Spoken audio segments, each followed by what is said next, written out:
फर्जी आवासीय बनाकर शिक्षक भर्ती में बहुत से लोग शामिल हो गए हैं। फर्जी डोमिसाइल पर जो आरक्षण का लाभ लेकर भी बिहार में नौकरी में आ गए हैं TRE 1 या TRE 2 में, तो दोनों की जांच की जाए। कोई शरीर से सही सलामत है और वो फर्जी दिव्यांगता सर्टिफिकेट बनाकर दिव्यांग भाई बहनों का वो हक मारी कर रहा है, तो इससे बड़ा तो अन्याय कुछ हो ही नहीं सकता। नमस्कार दोस्तों, मैं दिलीप कुमार। दोस्तों, BPSC शिक्षक भर्ती में फर्जी डोमिसाइल और फर्जी दिव्यांगता सर्टिफिकेट के आधार पर काउंसलिंग कराने की बातें बिहार के कई जिलों से शिक्षक अभ्यर्थी और समाज सेवी हमें फोन करके बता रहे हैं।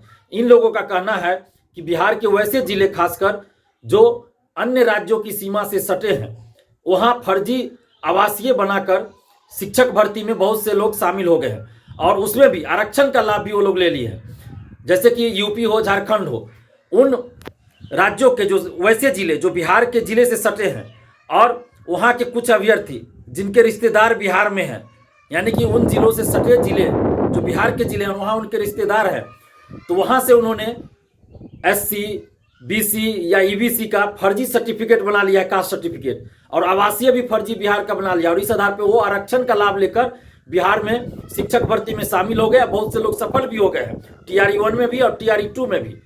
ऐसा शिक्षक अभ्यर्थी बहुत से और समाज सेवी हमें फोन करके बता रहे हैं। खासकर यूपी में DLED करने के लिए अनिवार्य है कि यूपी का अस्थायी निवासी होना चाहिए। अगर यूपी से कोई DLED कर रहे हैं तो वहाँ ये अनिवार्य है कि यूपी का अस्थायी निवासी होना चाहिए। अगर बिहार के शिक्षक भर्ती में TRE 1 और TRE 2 में किसी ने DLED सर्टिफिकेट यूपी का लगाया है तो उसको तो बिहार का आरक्षण नहीं मिलेगा, वो तो यूपी निवासी हो जाएगा।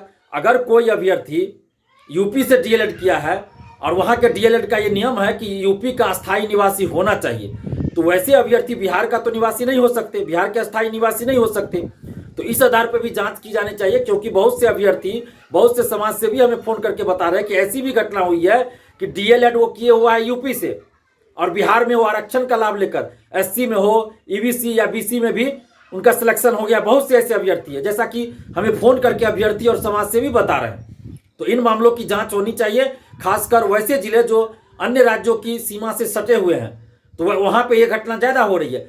तो हम सरकार से ये मांग कर रहे हैं कि TRE 1 और TRE 2 में जितने भी शिक्षक सेलेक्ट हुए हैं उन सब का डॉक्यूमेंट्स वेरिफिकेशन फिर से किया जाए। आवासीय या आरक्षण के तहत जो भी आए हैं उन सब का वेरिफिकेशन अच्छे से किया जाए।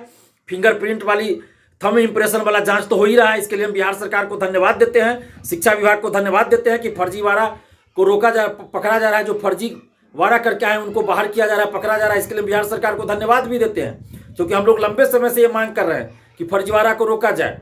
तो अब जब थंब इम्प्रेशन लिया जा रहा है TRE 1 में जो सिलेक्ट हुए टीचर, तो उसमें बहुत सारे लोग पकड़े जाएंगे। इसके लिए हम सरकार को धन्यवाद देते हैं। साथ ही ये मांग कर रहे हैं कि फर्जी डोमिसाइल पर जो आरक्षण का लाभ लेकर भी बिहार में नौकरी में आ गए हैं TRE 1 या TRE 2 में, तो दोनों की जांच की जाए। या फर्जी आवासीय बनाकर किसी भी तरह का वो लाभ लिए हैं या फर्जी आवासीय बनाकर वो किसी भी तरह से बिहार में नौकरी लिए हैं, तो वैसे लोगों को बाहर किया जाए।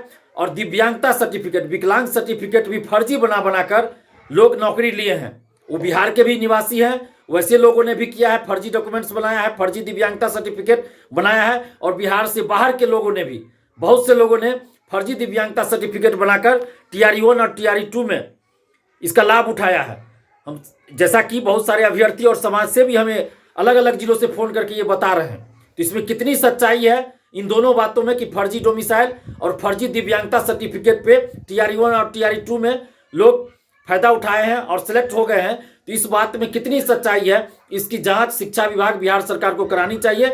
हम मांग कर रहे हैं बिहार सरकार से, खासकर नीतीश जी, तेजस्वी जी से और शिक्षा विभाग के अपर मुख्य सचिव KK पाठक जी से कि इस मामले की पूरी निष्पक्षता के साथ जांच कराई जाए और दिव्यांगता सर्टिफिकेट जो फर्जी बनाकर, फर्जी दिव्यांगता सर्टिफिकेट पर जो बहाल हुआ है और फर्जी आवासीय सर्टिफिकेट बनाकर जो बहाल हुआ है, सबको बाहर किया जाए, सबको पकड़ा जाए और दिव्यांगता सर्टिफिकेट की जांच की जाए। क्योंकि काउंसलिंग में सिर्फ दिव्यांगता सर्टिफिकेट देखा गया, वो सर्टिफिकेट सही है या नहीं है इसकी जांच नहीं हुई है, जैसा कि अभ्यर्थी ही मुझे बता रहे हैं। तो मेडिकल टीम गठित की जाए और जितने भी शिक्षक दिव्यांगता सर्टिफिकेट के आधार पर बहाल हुए हैं, नियुक्त हुए हैं, उन सब के दिव्यांगता सर्टिफिकेट की जांच हो, उनकी दिव्यांगता की भी जांच हो।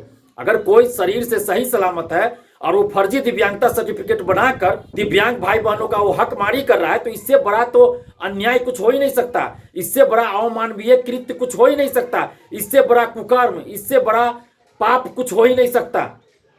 ये महापाप है। अगर कोई सही सलामत शरीर से है और वो दिव्यांग सर्टिफिकेट, विकलांग सर्टिफिकेट बनाकर नौकरी ले लिया है TRE-1 में या TRE-2 में, और दिव्यांग भाई बहनों का वो हकमारी कर रहा है, तो इससे बड़ा नीच काम, इससे बड़ा महापाप तो कुछ हो ही नहीं सकता।